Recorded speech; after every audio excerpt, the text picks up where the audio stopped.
Good morning. I'm Merica Trier, the Executive Director of the Downtown Committee of Syracuse. We're so glad you've joined us for this morning's presentation. In just a few moments, we'll hear perspective from the Mayor of Syracuse, look at corporate commitment through the lens of one of the area's largest employers, and learn how arts and culture influences our local economy in show-stopping ways.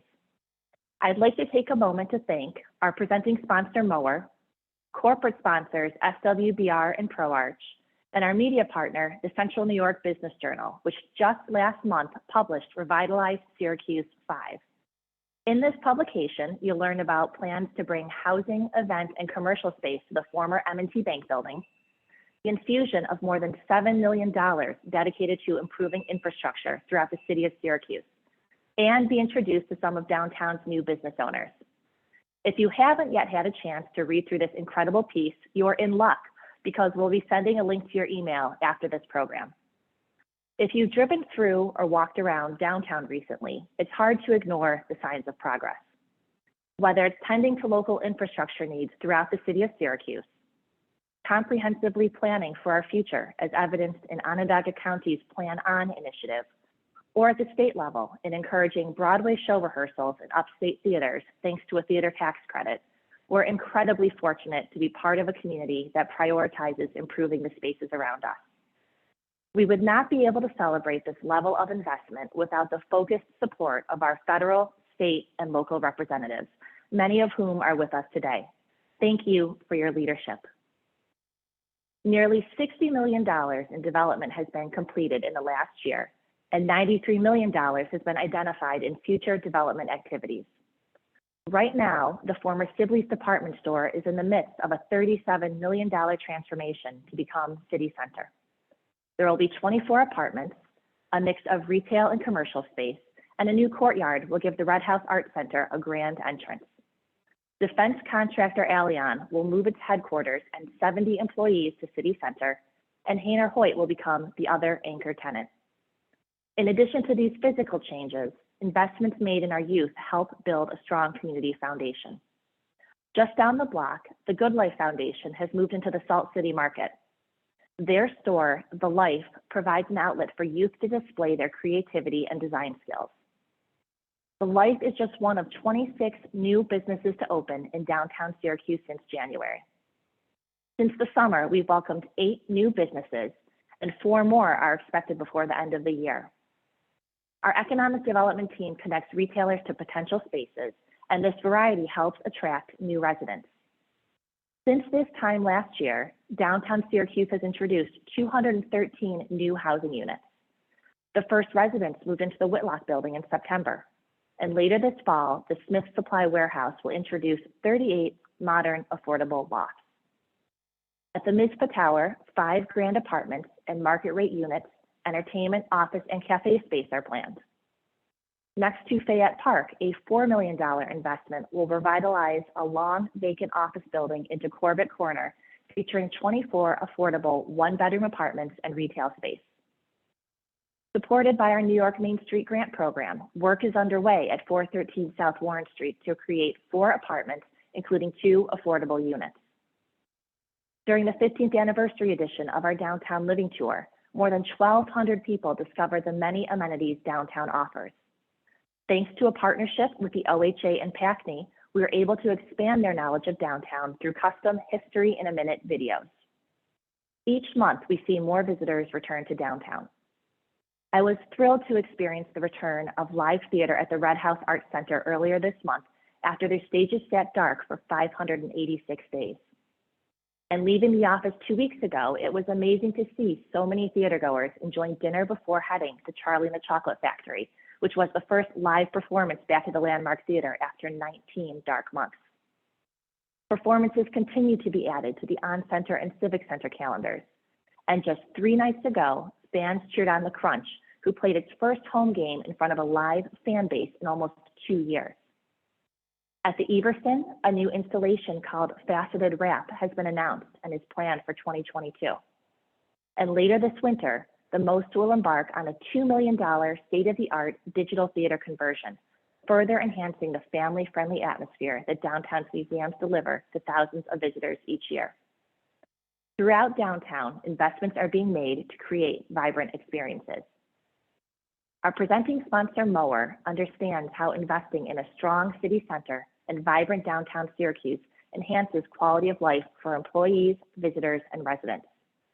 The firm is known for its brand as friend approach to connect brands with people and organizations to activate relationships, fueling these strong connections.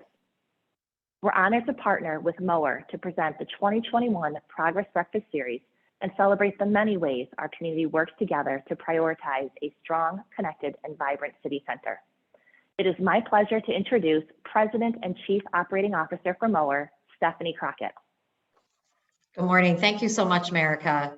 This is such an incredible topic, and I'm particularly honored to be welcoming Mayor Walsh, Melanie, and Al to join us this morning. I have had the opportunity to work with all of them in different capacities, and it's been an honor for us at Mower. Community service and really contributing and donating to our community and investing in it is such a critical piece for really the benefit of all of us. It's something that our founder, Eric Mower, and his wife, Judy, certainly have set the stage for us here as an organization, and it is an absolute critical value for us as an agency. Merica mentioned our brand as friend philosophy, and for us, it's really about taking that and creating communities of fierce friends. So many of us have multiple communities in our lives. It's our family, it's our friends, it's our colleagues, it's our neighborhoods. Today, we're talking about the greater community of Syracuse, but it's really, again, about creating those connections. And for us, we use strategy, innovation, human understanding to really help create those communities and build those communities of fierce friends. So as Mayor Walsh and Melanie and Al talked today about the incredible things that are happening in our city, that National Grid is doing as an employer and as a critical component to the success of Syracuse and all that Famous Artist is bringing to our community every year. So thrilled to be able to partner with the Downtown Committee to really help develop and create meaningful connections and communities here in Syracuse. Thank you all for joining us this morning. And Stephanie, thank you so much. We are incredibly fortunate to have fierce friends in Mower. So thank you so much for all that you do for the community. Collaboration is key to success, and we have never seen this hold more true than in the last 19 months. Here in Syracuse, we're fortunate to work with many community leaders who value partnerships as tools to catalyze progress. Mayor Ben Walsh and his team at City Hall are champions of our community. Throughout the pandemic, they demonstrated their commitment to serving city neighbors by working tirelessly to support businesses, introduce new programs, and continue to advance previously announced plans such as the Resurgent Neighborhood Initiative, Syracuse Surge, and the movement towards a fiscally sustainable city budget. I'm pleased to welcome Mayor Ben Walsh to this morning's program to reflect on the investments the city has made and the potential he sees for Syracuse. Mayor Walsh? Good morning, Merica, and good morning to all of you. We are so lucky at the City of Syracuse to have incredible partners. The Downtown Committee, chief among them, just anytime we need help with anything happening downtown, her team are quick to jump right in and help. And my fellow speakers here today, Stephanie and Mower, just an anchor in our business community, and National Grid, again, just a true partner. So I want to just talk about where we've come over the past 4 years. So when I took office, one of the first things that I did was to create a vision. And I did that with our team. Our vision for the city of Syracuse is to be a growing city that embraces diversity, creates opportunity for all. And when you look at what's happening downtown, our vision is embodied in the investment that's happening in downtown. So let's break it down a little bit. The first part of that vision statement, growing.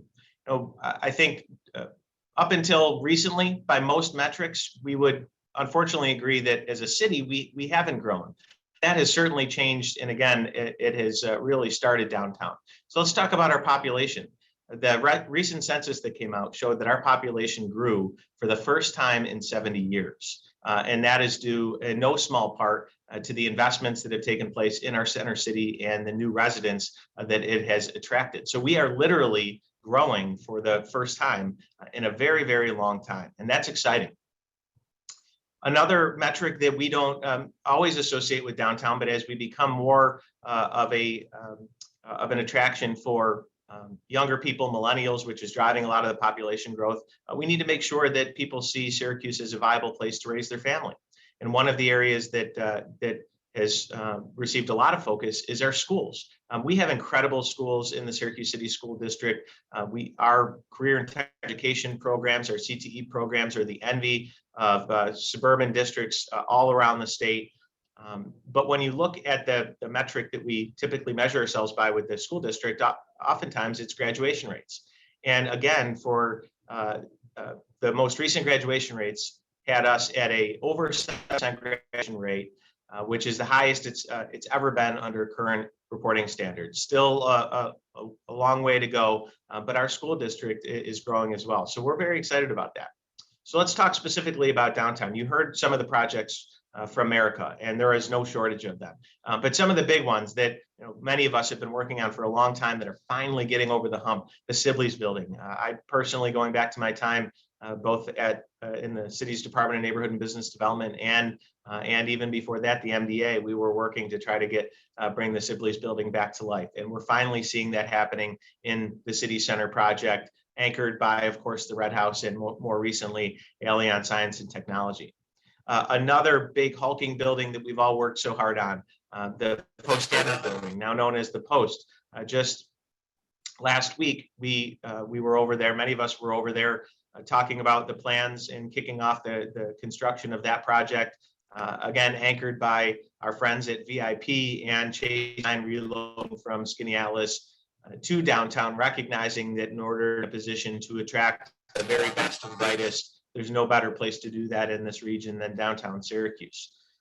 Projects upcoming and underway. One that's underway that I just puts a smile on my face every time I see an update, and I think we're going to be seeing more very visible updates very soon, the Landmark Theater.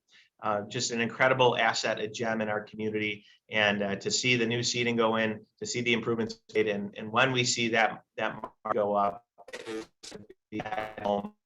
as it was, we brought the looks like I'm having a little bit of video issues, so America, feel free to chime in if it gets too bad, and I'll take off my video. A few other projects in the pipeline are really excited about that show that growth. The Tech Garden, again, an anchor for our entrepreneurial ecosystem here in Syracuse, and the tech is going expanding. That will be underway next year. At the proposed STEAM high school, science, technology, engineering, arts, and math, we are proposing to put a countywide STEAM high school in the old Central Tech building, which has sat vacant for far too long. And that school, which is going to accept both city kids and suburban kids, is going to be teaching the curriculum that's going to drive the jobs of the new economy. Again, growth far and wide throughout the center city. Moving down into that vision statement, embracing diversity. So that's the beauty of what we're doing, the investments that we're making. We're doing it in a way that embraces our diversity. And there's no better example of that than the city market, just down on the southern end of downtown. We have an incredibly diverse city with people from all around the world. Quite literally, we are a proud refugee resettlement community, and our diversity is on full display at the Salt City Market, and as well as in many of the small businesses that are popping up throughout. And finally, the critical piece of our vision, opportunity for all, not some, but all. And so when you look at the projects that we're undertaking, we're ensuring that we're creating new opportunities for everyone. I think that's really embodied in when you heard Merica talk about the new residential development downtown. Increasingly, you're hearing about affordable residential development. We know that we need to make downtown more accessible for living for many people. And so virtually every new project that's coming online right now or that's in the pipeline is including mixed income to ensure that people at varying income levels have an opportunity to live downtown. And that's critically important. When you look at how we're trying to expand the investment that's taking place downtown, again, I think that really embodies opportunity for all. Look no further than the recent Downtown Revitalization Initiative application that we submitted to New York State for our Southeast Gateway corridor. Just beyond the borders of downtown, you see incredible development opportunities that are truly lifting people up and creating opportunity for all. Just south of downtown, we have the first new manufacturing facility and high-tech manufacturing at that being built in JMA Wireless in decades. And JMA Wireless is innovative technology that is going to be creating job opportunities for people that live within that neighborhood, within the South Side. These are accessible jobs that people can walk to, and we are just so excited about the investment that JMA is making. Just moving to the west, along West Down at August Street, Pathfinder Bank. Just a few weeks ago, we were over there getting a look at their progress. They are renovating an old, historic, long vacant mansion and putting a bank branch in there in a community that is unserved when it comes to access to financial resources. So Pathfinder is quite literally putting their money where their mouth is and investing along the Southwest corridor. Southwest Community Center, another anchor just south of downtown, making an investment in their campus. Salina First, SUNY Economic Opportunity Center, SUNY EOC, also expanding. So the investments that we're seeing are not just limited to downtown, they are moving beyond downtown, and it's happening in an intentional way that creates opportunity for all. And so as all of this is happening, our job at the city is to make sure that we are facilitating and accommodating these investments. And we try to do that in a number of different ways. Of course, as it relates to the permitting process, that's something that we've spent a lot of time on over the past 4 years and still need to spend more time on, but making sure that are making investments in the community are getting the necessary support from the city. On a related note, infrastructure, a critical piece that we have the ability to influence to leverage and support the investments that we're seeing. Is an example of that, our new smart streetlight network. So we have retrofitted every light in the city, including everyone in downtown Syracuse, to LED technology, creating brighter, safer environments for our community and saving energy and money along the way. Roads. I'm a little tentative to bring up roads because I know that downtown's been a lot that been through this year. But the reality is the investments we're making in our street infrastructure are long overdue. And while it has certainly been challenging over the past summer, and I don't minimize the effect it's had on businesses, the investments that we're making today are going to provide dividends for years to come. And so I want to thank everyone for their patience as we finish up those projects. But again, long overdue, and it will serve us for a long time. Additional transportation infrastructure. We have a new municipal sidewalk program. We are going to be improving sidewalks, already are, throughout the city and including in downtown Syracuse. We want to make sure that people that are walking throughout the city and throughout downtown have sufficient pedestrian infrastructure to get around safely. Bikes and scooters. We recently relaunched our micromobility program. We have bikes and scooters throughout downtown and throughout the city, again, assisting people that are choosing to travel around the city without a private vehicle. And even Perseverance Park, just across from the Downtown Committee, something that was a long time in the works that we were able to recently, and has created a new public in the heart of downtown. So you can see vision is embodied in what's happening currently downtown in the surrounding area. And we at the City of Syracuse truly appreciate the investment that so many of you are making in our center city and are committed to leveraging that investment and supporting that investment in every way we can. And I have no doubt that the reason we are seeing the undeniable progress that we're seeing is because we are working together as a community. We've set aside the divisiveness that for far too long held us back. We are actively between the public sector, the private sector, our large institutions, and again, it's evident all around us. And I have no doubt that if we continue to work together, we will continue to keep Syracuse rising. Thank you all so much. I look forward to the rest of the conversation. Mayor Walsh, thank you so much. And it's truly remarkable, all of the development and activity that has happened within our community despite a pandemic. So thank you so much for your partnership, for your leadership and your vision. I look forward to more conversation during our panel discussion. So typically, downtown Syracuse is home to 29,000 office employees. While the pandemic may have changed the way we work in the office, one item that has not changed is the importance of corporate involvement in our community. National Grid, one of our largest downtown employers, recently launched a new initiative called Project C. And as their new president shares, it's about leaving a place better than you found it. As a major stakeholder, National Grid understands the role companies can play in building strong communities. And to share more insights into the why and how behind this exciting initiative, I'm pleased to welcome National Grid's Vice President of New York Customer and Community Management and former Downtown Committee board member, Melanie Littlejohn. Melanie? Good morning, America, and certainly thank you, and thank you for the invitation to be here this morning, and certainly thank you to our fierce friend Mower and to Mayor Walsh for your vision. You know, when I think about National Grid, you know, we have certainly a very long legacy of support and commitment from a community engagement perspective. But what we know now more than ever before as we begin this energy transition, we need to play even a greater and more prominent role in terms of community commitment and engagement, corporate responsibility. So me and my colleagues had the tremendous opportunity to really amplify this approach at the direction of our new president, Rudy Winter, to create Project C. So why don't we take a quick view of the video, and then we'll talk about the importance of it at this moment in time. America?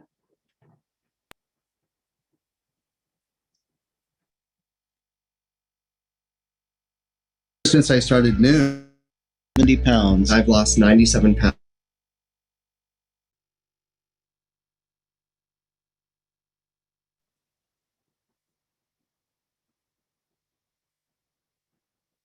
I like noon. I have never tried it, but we will queue up that video. Sure.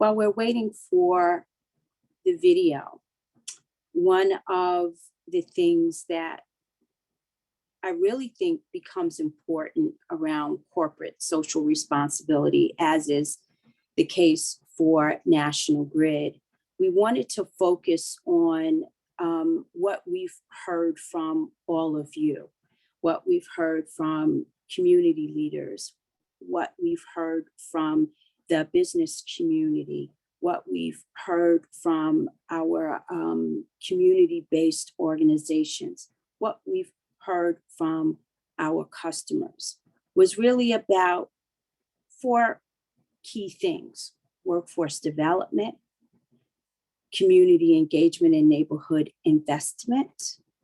It was about environmental justice, social equity, and it was about clean energy and sustainability. So as we really began to focus our work, we wanted to ensure that we connected with all of our customers to ensure that as we begin this process, this energy transformation, energy transition process, that all customers were included and no one was left behind. You talked to us Melanie? about— Yes. I just We're heard ready? we do have the video queued up now. We are ready. Thank you for Perfect. some of that background. Great, thank you.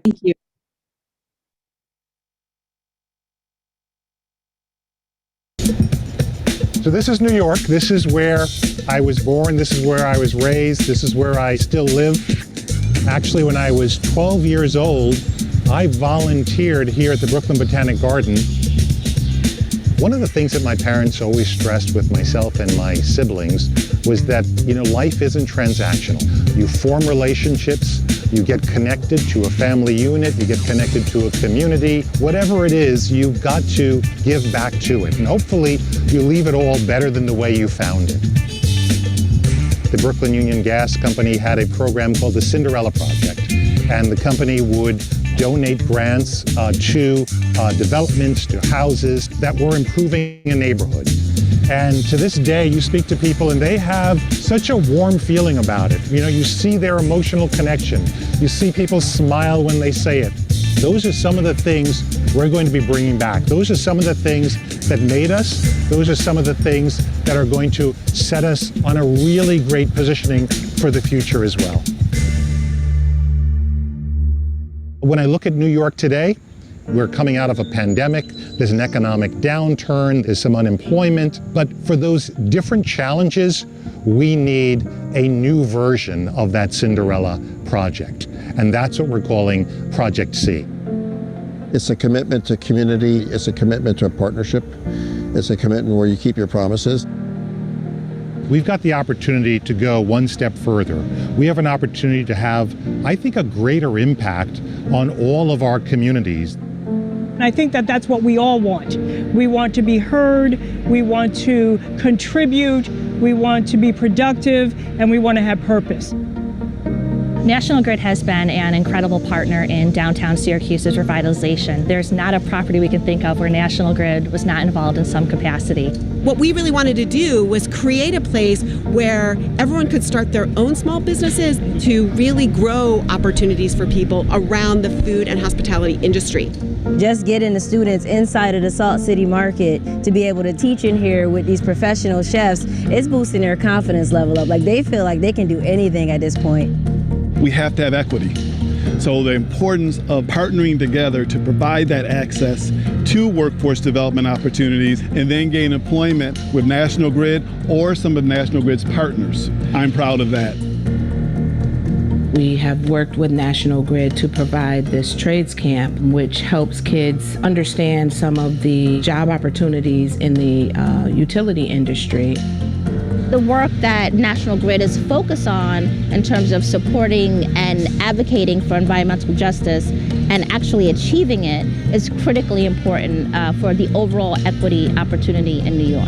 When we get a chance to see a glimpse of hope and excitement and motivation from our kids and from our families, that is the gas that encourages us to continue to do what we do every day. We see change happening. We see buildings being built. We see opportunities for our youth. We're seeing our crime rate go down. So it's kind of like a collective effort. I appreciate everything National Grid has done, and hopefully we can do more.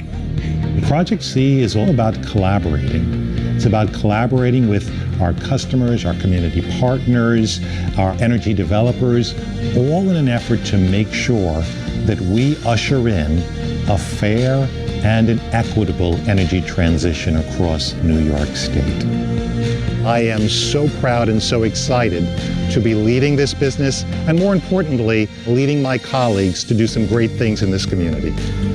National Grid is ready to rewrite the future, and Project C is at the heart of it. So I'm asking everyone to join me in making it happen.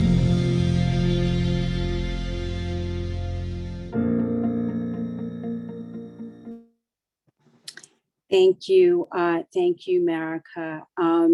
So it's about connecting.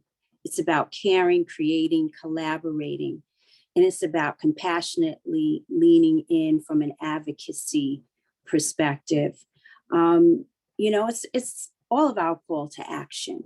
It is about how are we going to leave Syracuse, downtown Syracuse, the greater Syracuse community, just a little bit better. And I think it takes the collective action of all of us. And companies like National Grid will remain committed, right? Because this is really a part of our DNA. So I am inviting and encouraging all of you, just in the same words that Rudy Winters shared. Join us. Let's get on board. Let's continue to do what we need to do to make Syracuse the best place to live, work, and do business. Thank you, Marika. Thank you so much, Melanie. It's hard not to smile hugely when watching that video. And again, National Grid has been and continues to be such an incredible partner in our community. So thank you all for your partnership. And I do want to thank some people in the audience. When we had that Noom ad played, we actually had a couple of texts here from people who have used the product. So thank you for being so engaged this morning. So it was just 2 weeks ago that downtown Syracuse celebrated the return of live theater with Roald Dahl's Charlie and the Chocolate Factory, which kicked off its North American tour at the Landmark Theater. The performance was also the first time theatergoers got to experience the new, wider seats at the Landmark, which is in the midst of major renovations thanks to a $2 million grant spearheaded by Assemblyman Magnarelli. This week, if the weather cooperates, installation of a stunning new marquee will begin. Here to talk with us more about the arts as an industry, upcoming shows, and the many benefits all of this brings to Syracuse, we're pleased to welcome Tony Award-winning producer Albert Nocciolino to the program. Albert serves as president and CEO of NAC Entertainment and famous artist, the producer that brings Broadway shows to our city. Albert? Good morning, America. Thank you. And good morning to everyone. It's wonderful to be with you all this morning. It seems unbelievable that for 19 months, we've been enduring something we've finally become to refer to as intermission. Back in March of 20, right on our stage at the Landmark, we had Blue Man Group. The trucks all unloaded that evening and we were shut down. Shut down for 19 months. The arts were shut down across the entire country. And the loss of the arts to our community is something that is very significant.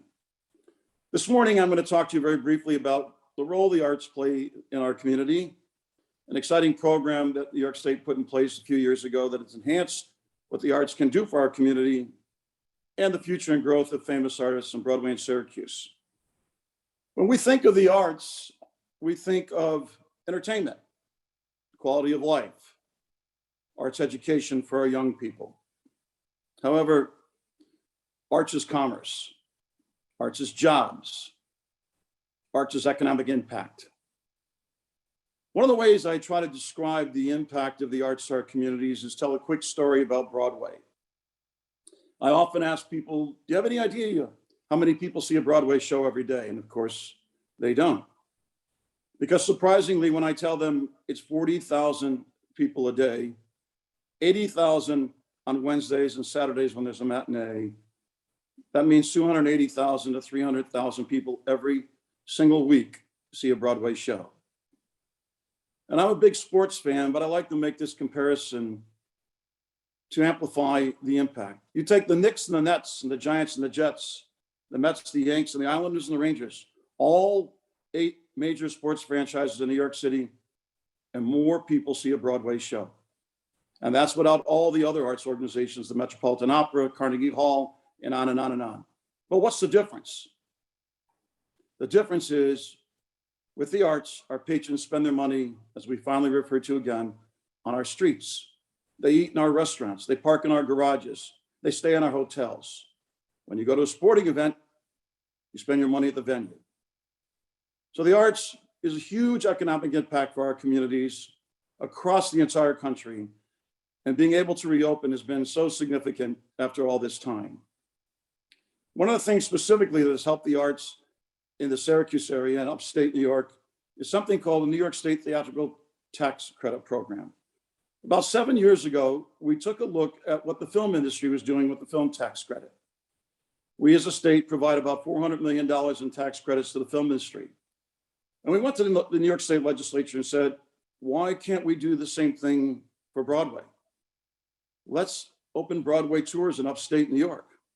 And fortunately, we had bipartisan support and received the first of the tax credit programs for the theater industry, $4 million in tax credits. And that started the Broadway tours opening in upstate New York. We have now opened over 25 tours in upstate New York. But more importantly, this past 6 to 8 weeks has been very, very exciting for Syracuse. Because of the assets we have in the Syracuse community, of course, the Landmark and the Red House and the On Center, we've been able to do something that none of us expected. With all these tours getting ready to open, they needed a place not only to tack, but to rehearse.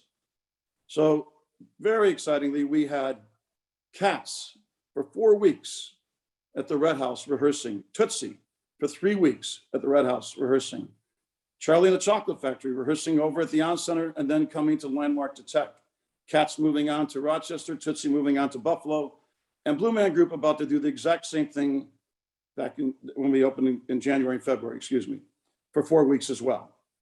That'll be 15 weeks of shows rehearsing in downtown Syracuse, eating in our restaurants, staying in our hotels. The past 6 weeks, 7 weeks, over 4,000 hotel rooms have been used. And of course, 3 meals a day for over 100 people with each of those shows. The economic impact was over $10 million just for that short little window of those shows living and working in Syracuse. And 10 shows have opened in upstate New York over the last 2 months as well, providing a $100 million impact in upstate New York. So certainly the New York State Theater Tax Credit has really worked and benefited the Syracuse community immensely. We at Famous Artists have been excited about all the renovations that have taken place at the Landmark, going back to the Stage House renovation, and most recently, as you heard, the new seats at the Landmark, something everyone was hoping for a very long time, and now the marquee about to be installed. Famous Artists has a very long history in Syracuse, going back to my old friend Murray Bernthal. And he would bring in 4 or 5 shows for 2 or 3 nights and do 15 to 18 performances a year. Well, we've been able to evolve that now and have made a commitment to the Syracuse area and to the Broadway community and Landmark particularly to expanding our series to full week engagements. This year, for the first time, all of our shows will be at the Landmark for full week. We're thrilled to tell you that we've doubled our subscription base. We will do 45 to 50 performances this season. Over 100,000 patrons will be coming downtown, staying in our hotels, eating in our restaurants, and coming to the Landmark Theater. So arts, theater, all of the arts organizations in the Syracuse area are commerce. Yes, they provide a significant quality of life, but more importantly, they provide jobs and significant economic impact that multiplies itself on and on and on. So thank you for this opportunity to tell you a little bit about what we do in Syracuse at the Landmark Theater, and hopefully we'll see you soon at the theater. Thank you. Albert, thank you so much. You have been a tireless advocate for the arts, and thank you for your commitment and leadership in ensuring that our Central New York community has that vibrant arts scene. I know it's something certainly during the pandemic that many of us missed, and so to be able to have the performing arts back in such a strong and active way is something that's really been exciting for our community. So thank you so much for all of your work and support. So Famous Artists has an exciting season lineup ahead. Waitress is the next musical that will be in town this December. And for attending our program this morning, all attendees will receive $10 off their ticket purchase. So look for a special code in your email following this program. So we're going to move into a brief panel discussion, and we'll ask all of our speakers to come back to the screen. And while we wait for our speakers to come back to the screen, for all of our attendees, you're going to want to check the view setting located at the top corner of your screen. You can choose the gallery view option and make sure it's not the speaker view. And then that way you'll be able to see all of our presenters during the panel discussion. So Mayor Walsh, Melanie, Stephanie, and Albert, we are so thankful to each of you for spending time this morning talking about the importance of investing in our community. You're all so passionate about this topic, and we'd like to ask you, why is it critical for us to be invested in our community, and why is this call to action necessary? Mayor Walsh, we'd love to start with you. Thanks, Marika, and thanks again to my fellow presenters. Everyone did a really great job, and I'm really excited about the future here. In terms of investing, it's an imperative, and it's an imperative along a few different lines. It's an economic imperative. You know, we talked about some of the businesses moving downtown. We know that that workers today who have many options, particularly young workers, want to be in dynamic urban environments. And so if we want to be competitive in not only attracting businesses outside of this community, but growing businesses from within this community, we need to be investing in downtown, in our center city, in our business corridors, and creating dynamic, diverse, vibrant environments that are attractive to workers of today and tomorrow. It's also a moral imperative. You know, when you look at some of the challenges that cities face, oftentimes people, I think, associate those challenges specifically with the city, and even in some cases specifically with downtown, whether it's, you know, mental health issues, substance abuse issues, poverty. These are society issues that are disproportionately concentrated in center cities. And so therefore, our entire community, our region, is dependent upon downtown Syracuse and our center city to support everyone in our community, and particularly those that are struggling with some of those challenges. So it is a moral imperative for our community to be taking care of the most vulnerable among us. And what better way than investing right in the very center city that is serving all of our community. Thank you, Mayor. Melanie, we talked a bit about this during your presentation. Why is this call to action necessary? It's so necessary because it is really about ensuring that we have a strong foundation, and to see this as a shared responsibility for all of us who live, work, and play here. This is our community, right? And corporations have to support that because our employees live here. Our wonderful downtown committee members live here and work here and play here. So it's really about investment and collaboration and how we keep focus on, and I think Mayor, you said it best, on those folks in our communities that might need that extra level of support. Well, that's our commitment. In order to make strong communities, then we all have to jump in and support, connect, care, and collaborate to make strong downtowns and strong communities and strong city centers. Thank you. And Albert, we talked quite a bit about just the level of investments that comes with arts and culture. Why is it so necessary to continue investing in these items for our community? You know, there's an old saying, build it and they will come. I think what's happened in downtown Syracuse speaks for itself. The ROI, or the return on investment for the investments that have been done in downtown Syracuse, have been enormous. And we wouldn't have had all the activity we've just had in the last 2 months with shows finding their way to Syracuse. And by the way, this is just the beginning. They will be coming back year after year now because they've enjoyed the assets that we have with the Red House and the On Center and of course the Landmark. So I think that when you make a commitment to your community and you understand that you're planning for the future and then you see the results, that in itself should provide the incentive to continue doing what you've been doing that's worked so well. And Stephanie, during Melanie's presentation, we watched that really inspiring video about Project C, and she challenged us all with our call to action. Why is this so critical in your mind? Well, I think that the piece, and I echo what the mayor and Melanie and Al all said, and I think one of the big components here to really think about is that while, of course, every individual has an impact, that impact is multiplied so much when we all work together, right?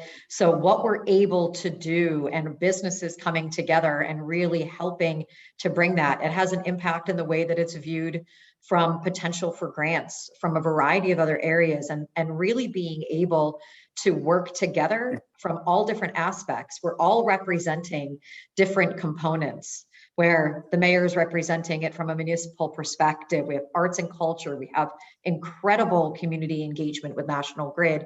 And to think about us all coming together and what that means and multiplying, we are so much stronger when we're together, and the impact that we can have on the community is even greater. I think that's something too where it's been 17 years now that I've been here in the Syracuse community, but again, the amount of collaboration and partnership and everyone pulling together, I think that's what keeps so many of us motivated in terms of where we can see where Syracuse is headed. So Stephanie, another question for you. Mower is so highly involved in the community, and you work with many companies, including National Grid. And so we'd love to pick your marketing brain. And from a marketing perspective, can you talk to us about how this community work can or should be leveraged, and how this how it can impact a company brand? Sure, happy to talk about that, Marika. I think the impact of community engagement and community involvement really hits on many fronts for businesses. Certainly, when we think about employee recruitment and retention, a company's involvement in the community plays a significant role. We know that individuals want to work for people that they're proud to work for, and that stand for something, that have a purpose, that have meaning. And it has to go beyond just making the cash register ring, whatever that cash register looks like in your business, right? So from a recruitment and a retention perspective, it's really important for a brand to be able to express that commitment. I think one of the most important things is we know from, even when you're looking at things like stock valuation, that your engagement in the community and what you're doing from a corporate social responsibility perspective has impact on how your business is evaluated. But more importantly, it's really about that connection and the communities that we're talking about. People want to do business with companies that they believe in and that they feel good about doing business with, the same as where people want to work. And so they hold those companies and they hold those businesses to sort of higher expectations. We do a significant amount of consulting and work in the CSR space, and people that are looking to talk about the environmental commitments that they're making, sustainable commitments, those to DE&I, all of that really comes together as far as how you're looking at a company and its perspective. I think the most important thing is that, and I believe Melanie said something to this effect, it's really about making that impact and being authentic and honest about what you're doing. Right? And not doing it because you want the words on your website, but you're doing it because not only is it the right thing to do, but you're actually putting action behind your words. We know certainly when we talk about commitments to diversity, we can't just be doing that in social media. You have to live that and actually put that to work every day. So when you think about how your brand wants to talk about your commitment to community, it has impact on recruitment and retention, it has impact on customer valuation and on outside party valuation of the company. But most importantly, it has to be real and it has to be actionable, and not just for the sake of, we want our brand to look good, but we actually want our brand to do good. You and so much of that brand is friend advice. That's right. That's right. Albert, we always love to hear that sports analogy because how it helps put the benefits of multiple theater performances into context. It really gives you that sense when you make that comparison. It's been so nice to see the actors out and about enjoying downtown's amenities. We often wonder what they think of our districts, knowing that they travel around so frequently. Do you have a favorite story a performer has shared with you about a positive experience they've had here in downtown Syracuse? Well, unfortunately, I have many. I think we have to remember them when a show comes to town, particularly when we're rehearsing and teching, it becomes their home for 3 or 4 weeks. And finding a place where they feel comfortable and finding a place where they can have a social life as well as a working life.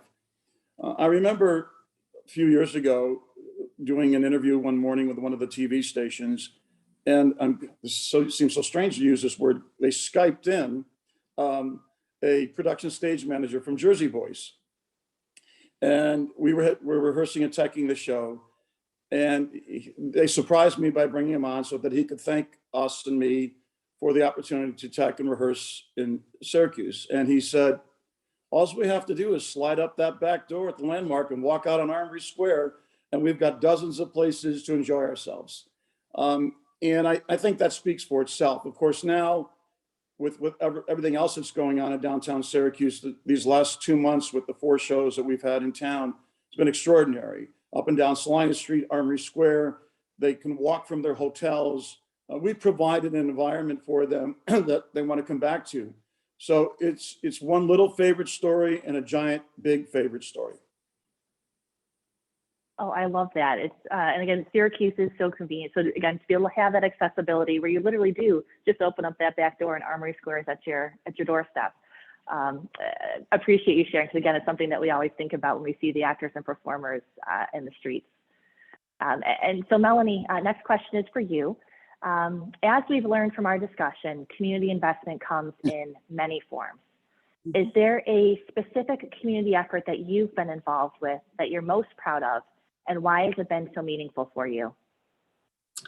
You know, I think the one of our areas of focus under Project C is around workforce development. And what we are beginning, the partnerships that we've made over many, many years, and watching young people grow and develop, and seeing them at the beginning of their journey to seeing them either as employees or as professionals who've learned even at our organization and who have gone on to do tremendous things. I think that's what makes me most proud, to have a young person walk up to me on the streets and tell me about their experience going through one of our workforce development programs, or to go visit an establishment right in downtown Syracuse of a former employee who then took a part of their experience to even build their experience at National Grid to even build their business. So I think that's what I'm most proud of. And I'm most proud of the men and the women that just show up every day from National Grid in amazing ways.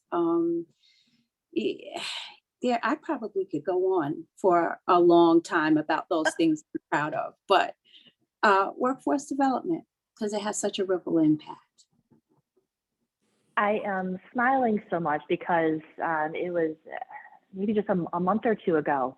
We were, kind of having our conversation at Salt City Market, and a young man who had gone through the program came up and so politely said, "Mrs. Littlejohn, is that you?" But it was, again, just so rewarding to see how he had gone through the program, and he was on his new first career. So just such a heartwarming moment. Yeah. Those are the moments that matter, and they stick with you, and it makes us lean in even harder doing this work because you can see what it means at the end of it. And Mayor Walsh, in your time in Syracuse, we've seen a lot of changes, particularly over the last decade. In your mind, how has our collective definition of community investment evolved since you first began working for the city? Well, I think what you just heard from Melanie and what we've heard from Stephanie and Al really represent the shift. The investments, I think our corporate partners, those that are making investments in the community, understand that it needs to be about more than just what's best for their business. I talked about it a little bit earlier, as you did, Merica. It's really that opportunity for all. The for all part of it is what I think. I feel like a decade ago, maybe we had to kind of push some people to understand, but now there's really alignment in our community. Everyone gets it, and we're seeing it in the investments that are being made. So, like I said, when you and I are meeting with developers that want to renovate a building, put in new residential, we're not twisting their arm to say, well, you need to put in a certain percentage of affordable units. That's understood that's what needs to happen. It's what's best for their business and what's best for the community. And when employers are talking about investing in Syracuse, they're the ones saying, how can we tap into the local labor force in different and more meaningful ways, and how can we get to those that are unemployed and underemployed and train them up to come work for us. Again, these are things that were not necessarily a given even a few years ago, but I feel like there's just perfect alignment right now between the public sector, the private sector, and the nonprofit sector. And I truly believe that our community is going to be better off for it. Thank you. And it is incredible to have been participating in that change over time. And I appreciate how you so often start off and talk about the vision statement for Syracuse, which really enforces right the direction that we're headed. So thank you for that. So we have one final question for today's session. And when we held this event in the spring, we had asked our presenters to pick just one word to describe how they felt about Syracuse's future, and we'd like to make that a tradition. So if each of you could pick just one word to describe how you feel about Syracuse's future, what would it be? And Stephanie, I'll start with you.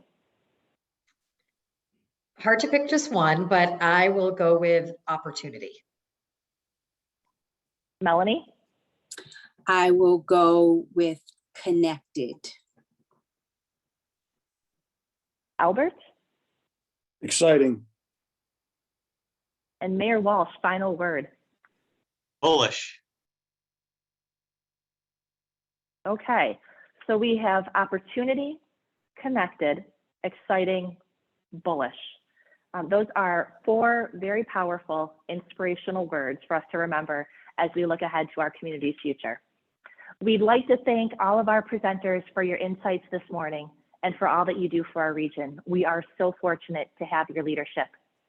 And to all of you who have joined us for this morning's program, including our downtown enthusiast sponsors, thank you for being so engaged and for your continued support of downtown Syracuse. Make sure to keep an eye on your emails for links to Revitalize Syracuse 5 and a special incentive from our friends at Famous Artists. Enjoy the rest of your day. Thank you.